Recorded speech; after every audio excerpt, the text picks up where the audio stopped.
What's up, guys? Got another Singular Stories episode for you today. The subject is before you in Joe Wilhoit. Joseph William Wilhoit, born December 20th, 1885, died September 25th, 1930. He was only 44 years old. He was an outfielder in Major League Baseball, playing mainly as a right fielder from 1916 through 1919 for the Boston Braves, Pittsburgh Pirates, New York Giants, and Boston Red Sox. Listed at 6'2" and 175 pounds, Wilhoit batted left-handed and threw right-handed. His Major League debut was on April 12, 1916 for the Boston Braves, and last appearance was September 28, 1919 for the Boston Red Sox. But that is not where he would make his mark. He played for the Boston Braves in 16 and 17, the Pirates in 17 for part of a season, the New York Giants rest of 17 and through 18, and then the Red Sox in 1919. A native of Hiawatha, Kansas, he attended and played baseball at DePaul University, then St. Vincent's College. He was also a hurdler, shot putter, and pole vaulter. In 1906, he set a pole vault record in Southern California of 10 feet 9 3/4 inches. Wilhoit joined the Vernon Tigers, led by Happy Hogan. He then joined the Boston Braves in 1915. He was later sold to the New York Giants. He played with the Giants from 17 to 18, and in 19 joined the Wichita Jobbers of the Western League. He retired from the Salt Lake City Bees in 1923. In his four-season Major League career, Wilhoit was a .257 hitter with 3 home runs, 73 RBIs, including 93 runs, 23 doubles, 9 triples, 28 stolen bases, and a .323 on-base percentage.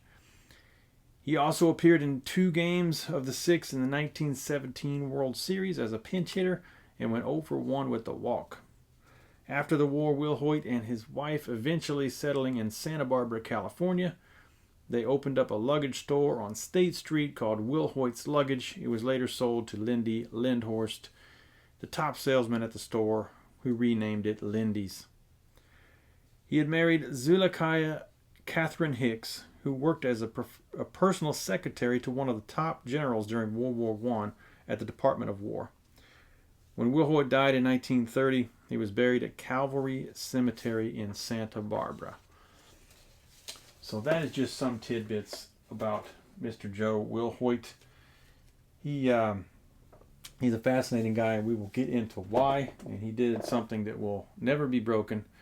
But he does have one of these O-back cards. The funny thing is, we won't show the back, of course, because it'll give everything away. But the funny thing is, it is that photo. So there's not a whole lot of photos of him, but you can see the original one would have been on the grass with the wall behind him.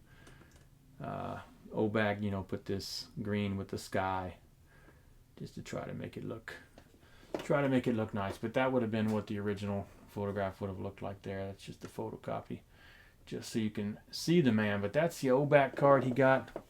Those are even getting tough to find, but I have an extremely rare card. He did have playing days cards, which is super, super cool. He played in the Pacific Coast League, and he has 1919 Z-Nut PCL card. There has never been one of these sent to PSA, and there's only been 2 sent to SGC ever. So 2 in the total pop report from anybody. Both of them are SGC 1s. So pretty crazy. But here he is with the Seattle Pilots. I have a sticker on there, but there's the back. It's a blank back. You can see the paper loss, but it's not depth type paper loss. It's just surface paper loss, so it's really not bad. But this is the without coupon Z-Nut PCL Joe Wilhoit of Seattle, 1919. Check that card out. In a beautiful SGC 1. But that is only one of 2 copies ever graded by anybody. That is as rare as hen's teeth. Scarce, rare, you can call it whatever you want. That is as rare a card as you'll ever see. 1919 Joe Wilhoit Z-Nut Pacific Coast League. Man, PSA has never even graded one. SGC has graded 2 1s. So that's probably about the nicest copy in the world right there. I can't imagine another one being any better than that. This one just has some stuff on the back, but a little creasing here and there, wrinkling. But overall, eye appeal of that thing is just astounding. But that is the real deal. Super, super rare card. All right, so let's talk about Mr. Joe here. There's a great article by Bob Reeves on Sabre that we will kind of follow as our story here. But it says, in one sense, he did it all, playing for 4 big league teams and in a World Series. But it was the summer after he spiraled all the way from the majors to a middling minor league that gave Joe Wilhoit an enduring place in baseball. There he set a record threatened seriously only by Joe DiMaggio, a record that at the turn of the 21st century was 81 years old. Baseball America called it the most significant on-field event in the minor leagues in 1911 to 1920 decade. Joe's year was 1919. The guns of World War I had barely been silenced 6 months when he arrived in the Seattle of the Pacific Coast League from the New York Giants. The reason for his downfall was painfully clear. He was having trouble hitting. In fact, a year earlier, when he was waiting to become the wartime fill-in for Benny Koff with New York, manager John McGraw was lamenting Joe's lack of batting output. By 1919, the slump was becoming apparent. In Seattle, his average was only 165 after 17 games. Then it got worse. He learned he and pitcher Art Bowman had been traded to Wichita of the Class A Western League for a one-time Washington Senator called Claude Thomas. Going from the Giants in a World Series to post-World War I Wichita would have caused at least some veteran players to review whatever passed for retirement plans in that era. Kansas City was still close to its roots as a stop on the Chisholm Trail, and the ballpark was on an island in the Arkansas River, where in the summer sand was more likely to blow than water to flow. But Wilhoit said he welcomed the trade. A sports columnist wrote, the native Kansan found Wichita and the plains more to his liking than the Pacific Northwest. But even the return to his native state would not cure Wilhoit's hitting virus. After 25 games, he was batting only .198. The only thing between him and unemployment was a sore shortage of outfielders. Then Joe started to hit. And for about 10 weeks, he did not stop. He didn't simply break the old record of hitting 45 consecutive games by Jack Ness at Oakland in 1915. He nuked it. For 69 consecutive games, Joe hit safely and completed the season with a .422 batting average, best not only in the Western League that summer, but in all of organized baseball. He also led the league in runs and hits. Only twice in later years did anyone threaten Wilhoit's successive hitting streak. Joe DiMaggio did it both times. As an 18-year-old rookie, he had 61 consecutive games in 1933, San Francisco of the Pacific Coast League. Then, of course, it was Joe DiMaggio again who would set the major league record of 56 games in 1941, surpassing Willie Keeler's 44 straight. In the beginning, Wichita team owner Frank Isbell had only a very ordinary reason to want Wilhoit. His team was struggling for outfielders. Western League rosters of the day had just 14 slots, 8 for position players, 5 for pitchers, and 1 utility player. After outfielder Paul Malone was hospitalized following a beating, Isbell was forced to put pitcher Thomas in the outfield on the days he wasn't needed on the mound.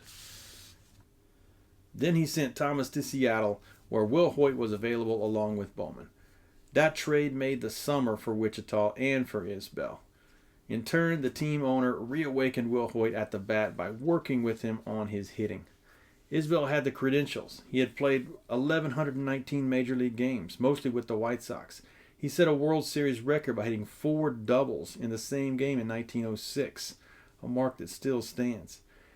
After his playing career ended, Isbell became a minor league owner, winding up in Kansas. He named his first Wichita team after himself, calling it the Izzies. Later, the club would become named the Witches, the name when Wilhoit was demolishing the league, and then finally the Jobbers. Wilhoit is a finished ball player and one of the fastest outfielders in the game, the Wichita Eagle reported when it learned Isbell had traded for him. While not a terrific hitter in the majors, his speed will earn him many a base in the Western. The newspaper concluded, Isbell quickly utilized Wilhoit's speed, making him the leadoff hitter. Joe was credited with being a good defensive player, the best in the league according to one newspaper account. In his first minor league season, he fielded perfectly during a brief stay in California State League, committing only 13 errors in 120 additional games in the PCL. Sec Taylor was a sports writer in Iowa who became such a regional legend that Des Moines Ballpark was named after him. In a column written after Joe DiMaggio's major league streak ended, Taylor recalled that Wilhoit felt George Stallings, his manager with Boston in the National League, had sent him into a long-lasting hitting funk by trying to change his batting style. Isbell advised Joe to change from that heavy, thick-handled bat to a lighter one. Wilhoit credited that change with restoring his ability to hit. Man, what could have been, guys? Frank's coaching did seem to work. Wilhoit emerged from his slump on June 14th against Oklahoma City. For the following 2 months, he went Genghis Khan on the Western League, batting .515 during the streak. According to statistics compiled by Mike Kaiser and cross-checked by Bill Dean, Joe had 153 hits and 297 times at bat. His hits included 4 home runs, 9 triples, and 24 doubles. The Witches enjoyed his coattails. They were last in the league when his bat ignited, and they rode it into title contention after that.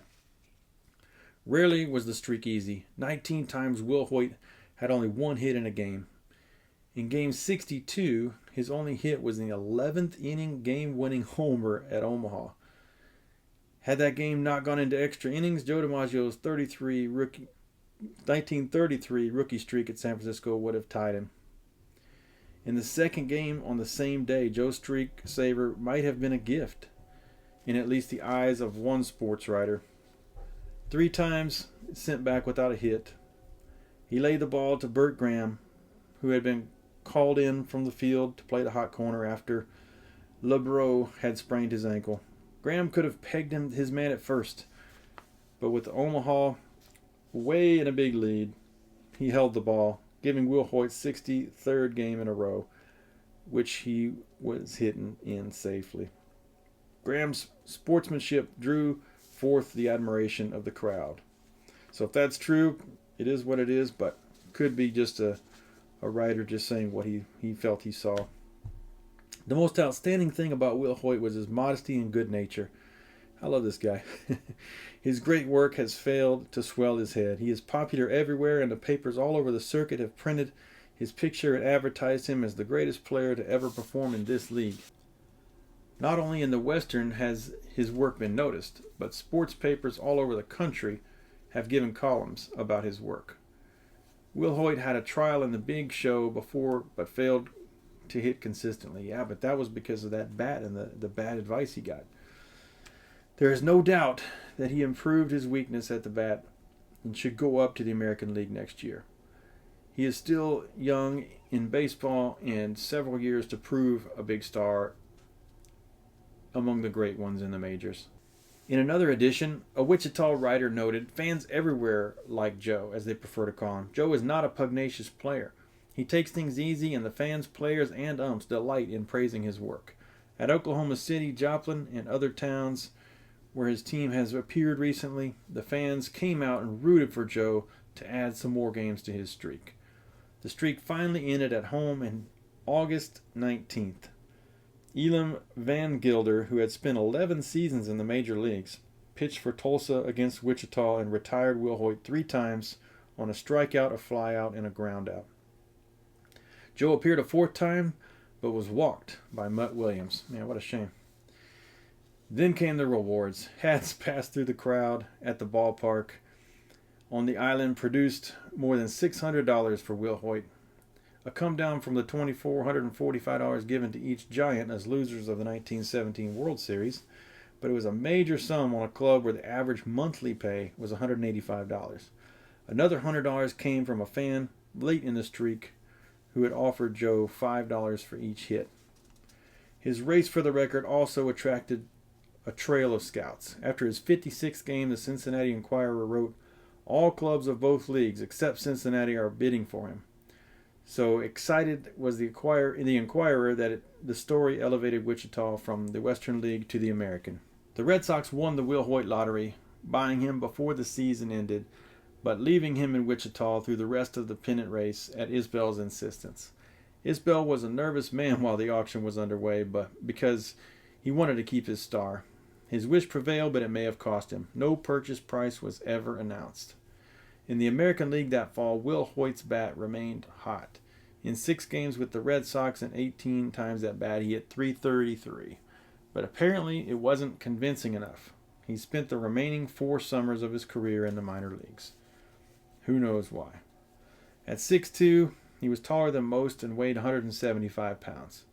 When he was with the Giants in 1917, the team's 8 starting position players averaged 5'10", and only 2 were heavier than Wilhoit. Wilhoit was a native Kansan, born in Hiawatha in December of 1885, in the far northeast corner of the state. The nearest town of size is St. Joseph, Missouri, where an early and well-known baseball fan, Jesse James, was shot and killed only 3 years before Joe was born. As a child, he moved with his parents, William T. and Mary McDonald Wilhoit, to Santa Barbara, California.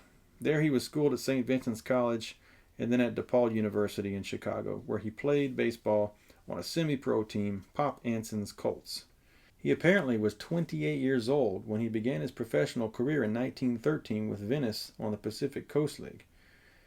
He played there at Stockton in the California League, Victoria of the Northwestern League, and Vernon in the PCL before joining the Boston National League team in 1916. Even though Wilhoit hit only .230 in his first major league season, McGraw wanted him for the Giants, but Pittsburgh claimed him on waivers, keeping him for 9 games before again putting him on the market. That time the Giants won his services, and he finished the 3-team season with a .285 batting average, largely on the strength of averaging .340 in 34 games with the Giants. He hit safely in his first 2 appearances in a New York uniform, starting a game-winning 10th-inning rally in St. Louis on August 17th and following up the next day with a single in the 3-run Giants' 7th. He also appeared twice in the World Series that year. In Game 2, he hit in the 8th inning for pitcher Paul Parrott and lined the first pitch back to shortstop Buck Weaver to start a double play. In Game 6, he appeared for pitcher Rube Benton and walked, but was forced out at second base. He spent the war season of 1918 with New York again, alternating with Jim Thorpe as a fill-in outfielder. He hit .274 that season. A newspaper biographer noted that part of his value to the Giants as a wartime player was his marriage, which cut the odds he would be drafted into the service. A year after his record-setting summer in Wichita, Joe began to prepare for life after baseball. He bought Gray's Trunk Shop in Santa Barbara, renaming it Wilhoit Luggage Shop. He joined Elks Lodge and Le Cumbre Golf and Country Club. He enjoyed his love of the outdoors, particularly hunting and fishing. He still had 4 years of baseball left, all in the highest minor leagues where he hit .300 or more each season. Who knows why he didn't get back up, man. The guy was awesome. From the Red Sox, he went to Toledo in the American Association, then played 3 years for the Salt Lake City Bees of the Pacific Coast League, already spoken of at times as a 3rd major league. Author Scott McKay in Barbary Baseball, the Pacific Coast League of the 1920s, tells how in his final season, 1923, Wilhoit figured into the PCL's once legendary strategic episodes. On April 28th, another B outfielder, Paul Strand, was starting one of history's best offensive years. He would hit .394 and bat in 187 runs and produce 43 home runs. He also set the organized baseball record for hits with 325. With 2 out and the bases loaded in the bottom of the 9th, Oakland manager Ivan Howard ordered Strand walked, forcing in 1 run and putting the tying run on third, so his pitcher would face Wilhoit, who hit .360 that summer. The plan worked. Harry Krause induced Joe to hit a fly for the final out. making that moment one of the few times in baseball's long history that a batter was walked so a pitcher could face a 360 hitter with the winning run on third base. By the time the season ended, Wilhoit was 38 years old, wearing down from playing in the PCL's 200-game seasons. He decided to make the luggage shop his full-time job and retired from baseball. Tragedy unfortunately ended his life in 1930 at 44 years old. He became ill in late summer and 2 months later died of lung cancer. His wife, Catherine Z., 2 brothers, and 3 sisters survived him. The Santa Barbara News Press noted, "The friendships formed during his big league days were never forgotten, and the time of his last illness, letters and telegrams from his old associates brought him much cheer." So that's it, guys. This man hit safely in professional baseball in 69 straight games. That is unbreakable. No one will ever hit 70 straight games in any professional league. I don't care what it is. But this is a super rare card. I am super happy and blessed to have it. Only 2 ever graded by anybody. Super, super awesome. But I wanted to bring attention to this guy. It's definitely a singular story. Not enough people know about him. That is a record that is not going to be broken, and I really, really love it. But thank you guys. I appreciate you watching. Thank you for everything, and we will see you on the next one.